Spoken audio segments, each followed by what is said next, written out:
We're going to talk about the Dundalk Flag today. All right.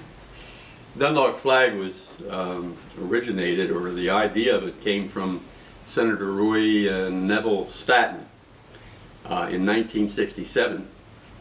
And we, because of the Baltimore County Charter, Dundalk could not be a town. We couldn't have a mayor or anything like that. But we were one of the largest unincorporated towns anywhere in the country. And Senator Stanton felt that we should at least have a flag, if nothing else. And he appointed a committee.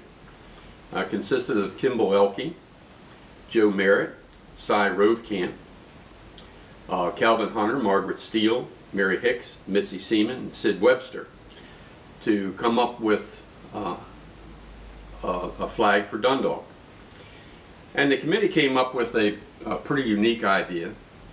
They decided that they would put a contest out with Patapsco High School and Dundalk High School art students to come up with some kind of a flag.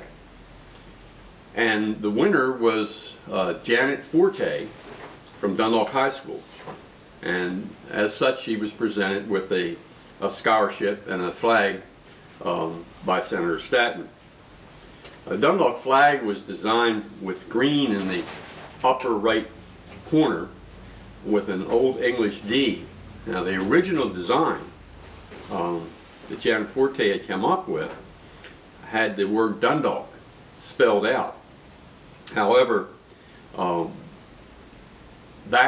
came out backwards if you looked at the flag from both sides. So they decided to make it a D. So it was in the Old English D. And at the bottom of the flag, the bottom half corner was in yellow, and this was the Maryland seal, which the Maryland seal had a farmer and a fisherman as part of the seal, and then had a motto at the bottom, which actually stood for manly deeds and womanly words.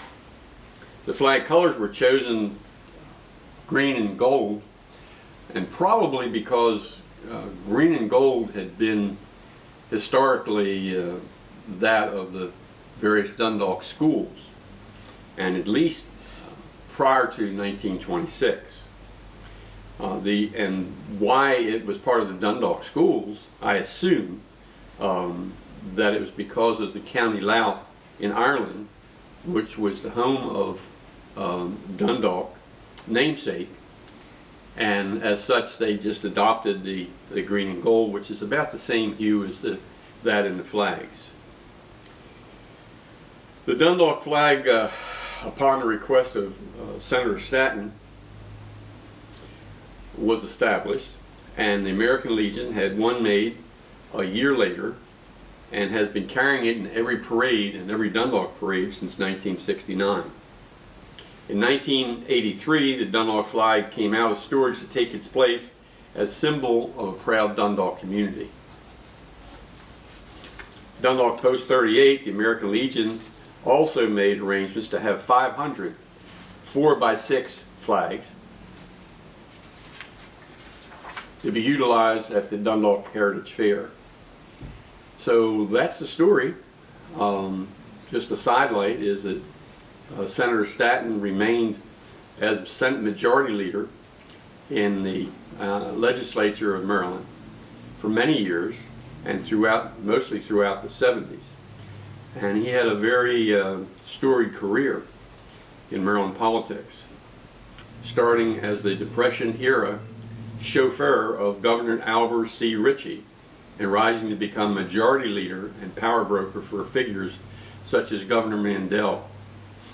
Mr. Stanton was the first senator to represent Dundalk and was the founder of Dundalk Community College. In addition to helping found Dundalk Community College, where the Roy N. Stanton Center for Business and Industry is located and dedicated to him. He also pushed for construction of the Francis Scott Key Bridge and was instrumental in the formation of the Baltimore County Kindergarten program. Mr. Statten was a veteran of the U.S. Army and a member of Dundalk Moose, Dundalk Lions Club, Baltimore County SEAL, Dundalk United Methodist Church, and numerous other areas, and was a real stalwart in the history of Dundalk. So that's it. That's cool. Great. Thank you, Bob. Trying to had anybody